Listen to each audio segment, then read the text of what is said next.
வணக்க மக்களே, நாம இந்த ஆரோக்கியமான பதிவில் சீத்தாப்பழத்தில் நிறைந்துள்ள மருத்துவ நன்மைகளை பத்தி நம்ம விளக்கமாக பார்க்க போறோம். சீத்தாப்பழம் ஒரு குறிப்பிட்ட பருவ காலங்களில் மட்டுமே கிடைக்கக்கூடிய பழம் அப்படின்றதால அந்த பருவ காலத்தில் மட்டும்தான் கிடைக்குது அப்படின்றதுக்காக அளவுக்கு அதிகமாலாம் சாப்பிடக்கூடாது. சீத்தாப்பழத்தை அளவாக நம்ம எடுத்துக்கொண்டோம் அப்படின்னா அதில் இருக்கக்கூடிய வளமான அளவில் ஊட்டச்சத்துக்கள் இருக்கும் இல்லையா. ஸோ இந்த விட்டமின் சி இந்த மாதிரி நிறைய ஊட்டச்சத்துக்கள் நமக்கு வந்து கிடைக்க ஆரம்பிக்கும். Vitamin B complex, vitamin A, நார் சத்து, மெக்னீசியம், கால்சியம், பொட்டாசியம், இரும்புச்சத்து, புரதச்சத்து, இனிப்பு போதுமான அளவுக்கு எல்லாமே நமக்கு கிடைக்கும். இவை அனைத்தும் ஒன்று சேர்ந்து சீத்தாப்பழம் நமக்கு என்னென்ன மருத்துவன்மைகளை கொடுக்குது அப்படின்றத நம்ம விளக்கமாக பார்ப்போம். அதை பற்றி பார்க்குறதுக்கு முன்னாடி இந்த வீடியோவுக்கு மட்டும் ஒரு லைக்கை கொடுத்துட்டு இந்த தகவலை உங்களுக்கு தெரிஞ்சவங்களுக்கும் ஷேர் பண்ணிவிடுங்க. ஏன்னா இது அவங்களுக்கும் பயனுள்ளதாக இருக்கக்கூடிய ஒரு ஆரோக்கியமான பதிவு தான். இது போன்ற அப்டேட்ஸ்கள் நீங்கள் தொடர்ந்து பார்க்குறதுக்கு நம்மளுடைய ஹெல்த் நியூஸ் தமிழ் சேனலை மறக்காமல் சப்ஸ்கிரைப் பண்ணி வச்சுக்கோங்க. பக்கத்தில் இருக்கக்கூடிய பெல் பட்டனையும் கிளிக் பண்ணி ஆல் அப்படின்ற ஆப்ஷனையும் செட் பண்ணி வச்சுக்கிட்டீங்க அப்படின்னா நாங்கள் போடக்கூடிய எல்லா அப்டேட்ஸும் உங்களுக்கு நோட்டிஃபிகேஷன் அடிக்கடி வந்து சேரும். சரிவாங்க மக்களே, இப்போ வீடியோக்குள்ளே போயிடலாம். பிபி என்று சொல்லக்கூடிய பிளட் ப்ரெஷர், ரத்த அழுத்தத்திலிருந்து விடுபடுவதற்கு எல்லாமே நம்ம சீத்தாப்பழத்தை எடுத்துக்கொள்ளலாம். சீத்தாப்பழத்தில் அதிக அளவு பொட்டாசியம் மற்றும் மெக்னீசியம் இருக்குங்க. இது வந்து ரத்த அழுத்தத்தை கட்டுக்குள்ள வைக்கிறதுக்கு உதவிகரமாக இருக்கக்கூடிய ஊட்டச்சத்துக்கள் தான் இது ரெண்டுமே. ஸோ இது என்ன பண்ணும் அப்படின்னா நம்மளுடைய நரம்புகள் இருக்கக்கூடிய இறுக்கங்களை தளர்த்தி அந்த ரத்த நாளங்களினுடைய விரிவாக்கத்தை ஊக்குவிக்குது. இதனால போதுமான அளவுக்கு ரத்த ஓட்டம் நம்மளுடைய உடல் உறுப்புகள் எங்கும் பாய ஆரம்பிக்கும். ஆக்சிஜன் சப்ளைவும் போதுமான அளவு கிடைக்கிறதால நம்ம சுறுசுறுப்பாக இருப்போம்.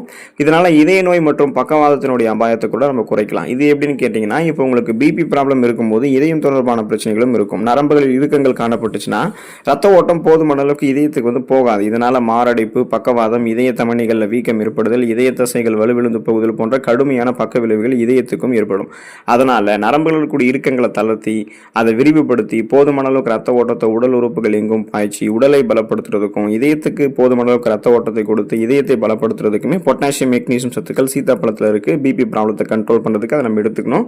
ஏன்னா ரிசர்ச்சில் வந்து என்ன சொல்றாங்கன்னா, அதிகமாக மெக்னீசியம் உட்கொள்ளக்கூடிய நபர்களுக்கெல்லாம் ரத்த அழுத்தம் வருவதற்கான ஆபத்து குறைவாக தான் இருக்கும்னு சொல்றாங்க. ஸோ உயர் ரத்த அழுத்தம், ஹை பிபி என்று சொல்லக்கூடிய அந்த ஹை பிளட் பிரஷர், அப்புறம் லோ பிபி குறை ரத்த அழுத்தம் எதுவாக இருந்தாலுமே அனைவருமே சீத்தாப்பழத்தை எடுத்துக்கொள்ளும் போது காமனா பிபி ப்ராப்ளத்திலிருந்து விடுபட்டுடலாம்.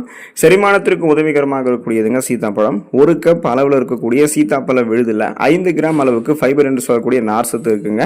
சீத்தாப்பழத்தில் நார் சத்தும் தாமிர சத்தும் சீராக இருக்கிறதால செரிமானத்திற்கு இது உதவிகரமாக இருக்கு. இதனால மலச்சிக்கல் உங்களுக்கு வராமல் தடுக்கப்படுகிறது. மேலும் சீத்தாப்பழம் குடல் இயக்கத்தை சீராக்கி குடல் இருக்கக்கூடிய ப்ரோபயோட்டிக்ஸ் நல்ல பாக்டீரியாக்களை மேம்படுத்துது. சீத்தாப்பழம் ஜீரண சக்தியை அதிகரிக்கிறதால உணவு செரிக்காம போறதால ஏற்படக்கூடிய பித்தம், வாந்தி, தலை சுற்றல் இந்த மாதிரி பிரச்சனைகளை குணப்படுத்தும். செரித்து சரியா வந்து பாத்தீங்கன்னா நமக்கு அந்த கழிவுகள் வெளியேற முடியாம போறதால ஏற்படக்கூடிய சீரற்ற குடல் இயக்கம், கடுமையான மலச்சிக்கல், வயிற்று வெளி, வாயு பிரச்சனை, வயிற்று பொறுமல், வயிற்று பிடிப்பு, பேதி போன்ற மோசமான நிலைகளை கூட நமக்கு சரி பண்ணிடும். ஏன்னா இப்ப நம்ம சாப்பிடக்கூடிய உணவுகள்ல நார் சத்து போதுமான அளவுக்கு இல்லை அப்படின்றதால, போதுமான அளவுக்கு நம்ம தண்ணீர் குடிக்காததால தான் நமக்கு சீரற்ற குடல் இயக்கம், கடுமையான மலச்சிக்கல், வயிற்று வலி இந்த மாதிரி செரிமானம் தொடர்பான தொந்தரவுகள்லாம் ஏற்படுது. ஸோ அதை சரி பண்ணிக்கிறதுக்கு போதுமான அளவுக்கு தண்ணீர் நம்ம குடிக்கணும். நம்மளுடைய உடம்பை எப்போதுமே நீர் சத்து நிறைந்ததாக வைத்திருக்கணும்.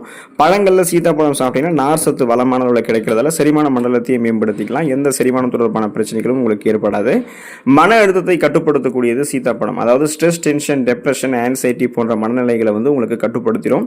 சீத்தாப்பழம் மன அழுத்தத்தை கட்டுப்படுத்தக்கூடிய ஆற்றல் கொண்டிருக்கிறதுக்கான காரணம் என்னன்னா, அது மனநிலையை சீராக வைக்கிறதுக்கு உதவக்கூடிய செரட்டோனின் மற்றும் டோபமைன் போன்ற ஹார்மோன்கள், இந்த ஸ்ட்ரெஸ் ரிலீஃப் ஹார்மோன்கள் சுரக்குவதற்கு வேண்டிய விட்டமின் B6 வந்து பார்த்தீங்கன்னா சீத்தாப்பழம் கொண்டிருக்குங்க. ஸோ இப்போ இந்த விட்டமின் B6 அப்படின்றது மனநிலை கோளாறுகளுக்கு உதவக்கூடியது.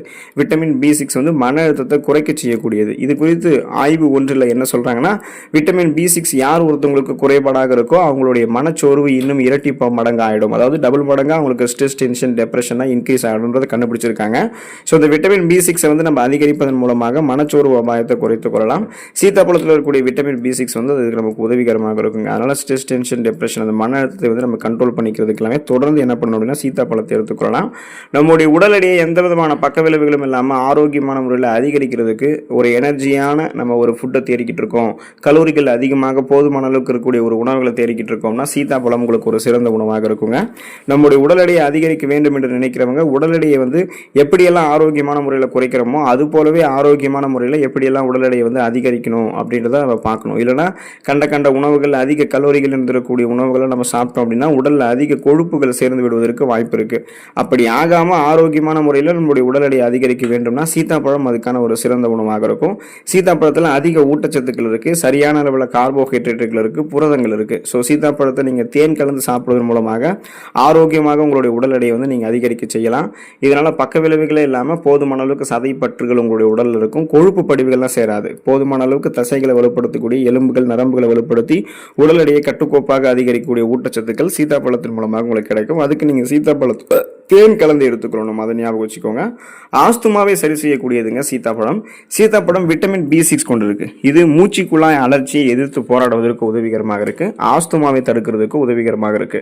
நுரையீரல் தொடர்பான சிக்கல் இருக்கிறவங்களுக்கெல்லாம் சீத்தாப்பழம் நன்மை தரும். விட்டமின் C என்று சொல்லக்கூடிய உயிர் சத்து சீத்தாப்பழத்தில் இருக்கிறதால சீத்தாப்பழம் சாப்பிடும்போது சளி பிடிக்குமோ அப்படின்னு பயப்பட வேண்டாம். இது சளியை உங்களுக்கு சரி பண்ணிடும். சீத்தாப்பழத்தை குளிர் காய்ச்சல் இருக்கிறவங்க அல்லது இந்த மழை காலங்களில் அதிகமாக நம்ம அதை பார்த்தீங்கன்னா சாப்பிட்டா தான் சளி பிடிச்சுன்னு நினைச்சுக்குவாங்க. அப்படி கிடையாது. சீத்தாப்பழத்தை குளிர் காய்ச்சல் இருக்கக்கூடிய சமயங்கள் எடுத்துக்கொண்டாலுமே அதை சரி பண்ணிக்கலாம். ஆஸ்துமா காச நோயை கொண்டு இருக்கிறவங்களாம் தொடர்ந்து சீத்தாப்பழத்தை சாப்பிட்டு நல்ல பலன் கிடைக்கும். அவங்களுடைய அந்த ஆஸ்துமாவை பார்த்தீங்கன்னா சரி பண்ணிருக்க முடியும். நுரையீரலினுடைய ஆரோக்கியத்தை மேம்படுத்தி ஒட்டுமொத்த சுவாச மண்டலமே மிக சிறப்பாக செயல்படுவதற்கெல்லாம் துணை புரியக்கூடியது நம்ம எடுத்துக்கொள்ளக்கூடிய சீத்தாப்பழம். சுகர் ப்ராப்ளம் இருக்கக்கூடிய பேஷண்ட்ஸ் சீத்தாப்பழத்தை எடுத்துக்கலாமா அப்படின்னு சொல்லக்கூடிய ஒரு வாக்குவாதமே போய்கிட்டு இருக்கு. அதை பத்தி நம்ம தெரிஞ்சுக்கணும். இப்ப நீரிழிவு நோயாளிகள் சீத்தாப்பழம் சாப்பிடலாமா என்பது குறித்த கருத்து பலருக்கும் சந்தேகத்தை இருந்துகிட்டு இருக்கு. ஒரு பிரிவினர் என்ன சொல்றாங்க அப்படின்னா சீத்தாப்பழம் குளுக்கோஸ் மற்றும் ஃப்ரக்டோஸ் நிறைந்திருக்கும் அப்படின்றதால சீத்தாப்பழத்தை நம்ம சாப்பிட்ட உடனே ரத்தத்தில் சர்க்கரையின் அளவு அதிகரிச்சிடும், அதனால அதை சாப்பிடக்கூடாது நீரிழிவு வியாதிகள் இருக்கக்கூடிய நபர்கள் அப்படின்னு ஒரு பிரிவினர் குறிப்பிடுறாங்க. ஒரு பிரிவினர் என்ன சொல்றாங்கன்னா இன்னும் கொஞ்சம் மருத்துவ ஆய்வுகளினுடைய இறுதிப்படி என்ன சொல்றாங்கன்னா சீத்தாப்பழம் கிளைசெமிக் குறியீடு 54 என்பதால நீரிழிவு நோய் இருப்பவர்களுக்கெல்லாம் நல்ல பழமாக தான் சீத்தாப்பழம் இருக்கும் அப்படின்னு சொல்றாங்க.